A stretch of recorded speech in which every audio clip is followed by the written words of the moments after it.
ሰላም የራክሽን ቤተሰቦች እንዴት ናችሁ? ዛሬም እንግዲህ ባበደ ቪዲዮ ተመልሼላችሁ መጥቻለሁ። ከ3 ሳምንታት በኋላ ኦልሞስት አሁን አንድ ወር እየሆነ ነው። ጀስት ላይቭ ላይ ነግራችኋለሁ። በባለፈው የጠፋሁበት ምክንያት ግራጁዌሽን ነበረ። በአንዳም በሌላ ምክንያቶች ብቻ ጠፍቼ ነበር። አሁን ተመልሼ መጥቻለሁ። ብቻ እናንተ ላይክ ሰብስክራይብ ማድረጋችሁ እንዳረሱ፣ እንዲሁም ደግሞ በተለይ ኮሜንት እና ላይካችሁ ያስፈልገኛል። አሁን ቪዲዮ ሌላ ሰው ጋር እንዲደርስ ማለት ነው። ረጅም ጊዜ ስላለቀኩኝ ስለዚህ እርዳታችሁ ያስፈልገኛል።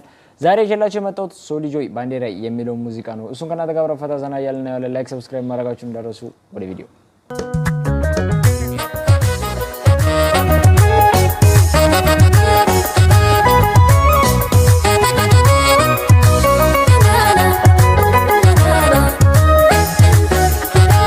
በርግጠኝነት ይሄን ቪዲዮ ዳይሬክት ያደረገው ዮናስ ምራታ ማይናስ ነው። በርግጠኝነት ሐዲረልኪ ባንዴራይ አንጊሄ መትየኪ ባንዴራይ ማሚታይ ሰማይክ ሰለኪ ማሚታይ ህሉ ሃለዊ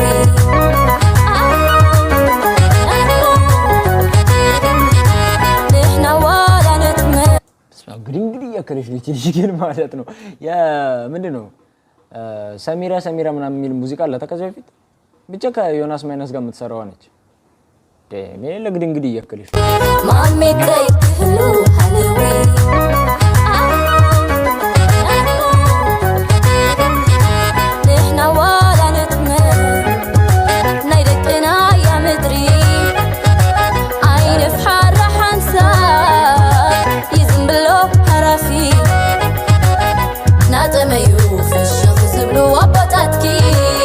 ባንዴራይ ምርቅቲ ኢኺ በሓቂ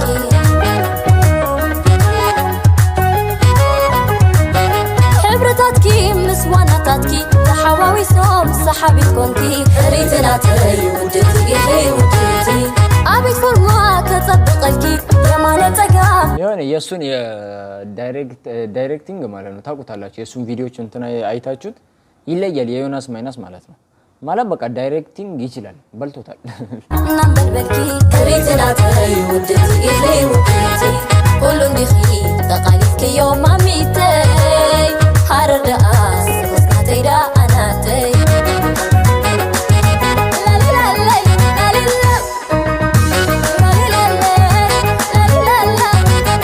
መንሞላ ከማኽ ዓይነት ቅርጥዊላ ኩይት በለት መስመስ ብል ፍጹም ዘይተበከለት መንሞላ ከማኺ ዓይነት ማዕረ ኣፋሉ ዝመልአ ካብ ጫፍ ናብ ጫፍ ሃብታም ዘይተተንከፈ ኳሊቲ ምናምን ሌላ ታሪክ ገብቷል። እግዚአብሔር በጣም ያምራል።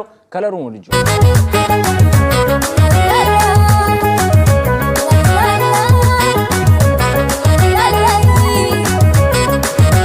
ባንዴራይ ቁርዓተይ እንዲኺ ይጥረጋሎ ሜዳኺ ክንጎዮሊና ደክኺ ክንቋርሶ ሸሻኪ ባንዴራይ ማሚተይ ትብኽቲ ፈናጢትየን ብዓቕሊ ኣለክሕና ኢለናኺ ክመሃራሉ ታሪኽኪ ባንዴራይ ተጠምጠምኒ ኣስሓይታ ርኸይደፍረኒ ተገስኩ ንሻዓንዳ ኣለይ ናባኺ የብለኒ ውለይ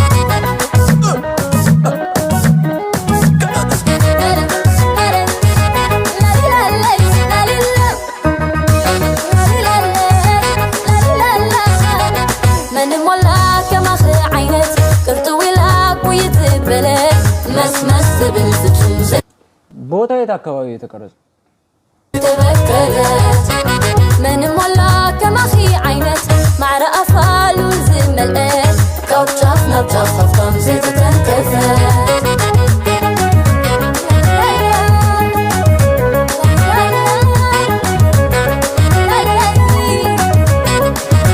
ባንዴራይ ቁርዓተይ እንዲኺ ይጥረጋሎ ሜዳኺ ክንጎዮሊና ደክኺ ክንቋርሶ ሸሻኪ ማሚታይ ባንዴራይ ምጥርቲ ፈናጢትየን ብዓቕሊ ኣለክሕና ኢለናኺ ክመሃራሉ ታሪኽኪ ባንዴራይ ተጠምጠምኒ ኣስሓይታ ርኸይደፍረኒ ተገስኩ ንሻዓንዳ ኣለይ ናባኺ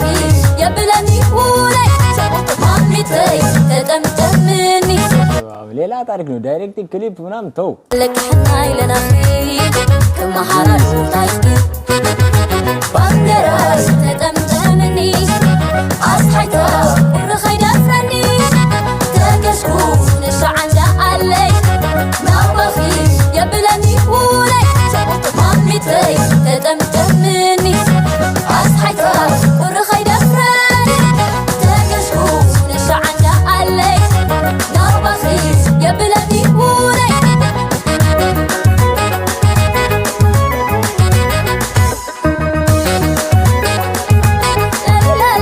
ቦታውን ግን ንገሩኝ። ቦታው የት እንደሆነ ማወቅ ፈልጋለሁ። በጣም የሚያምረው ቦታ። እሺ ዳይሬክት ዮናስ ምህረተአብ ገምቼ ነበር መጀመሪያ።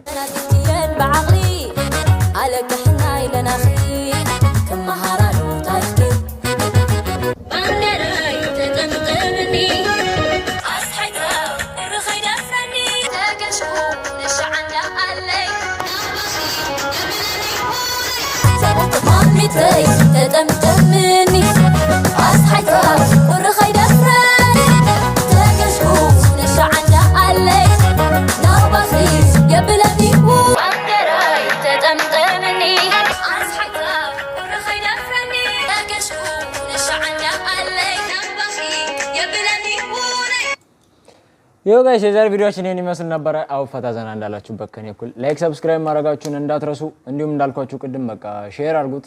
ያው ረጅም ጊዜ ስላልሰራሁበት ይሄን ቪዲዮ ላያወጣው ይችላልና እናንተ ላይክ እያደረጋችሁ ቪዲዮ እንዲወጣ ግዙኝ ማለት ነው። በሚቀጥለው ቪዲዮ እስከማገኛችሁ ድረስ ሁላችሁንም ወዳችኋለሁ። ባይ سوغت كتبلي حاجوز زللي متاعي يرق اللوابتنات كمثلي تفسه في الشيخ بلي قرما تعدلي شوي مغصب قلل البلي شبو اقاما شبو اقاما شبو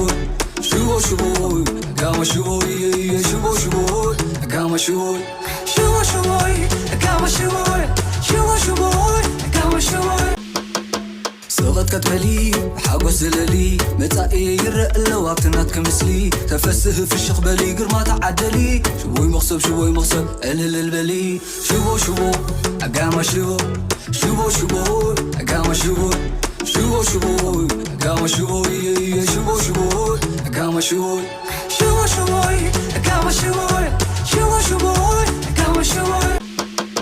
سوغت كتبلي حاجوز زللي متاعي يرق اللوابتنات كمثلي تفسه في الشيخ بلي قرما تعدلي شوي مغصب قلل البلي شبو اقاما شبو اقاما شبو اقاما شبو اقاما شبو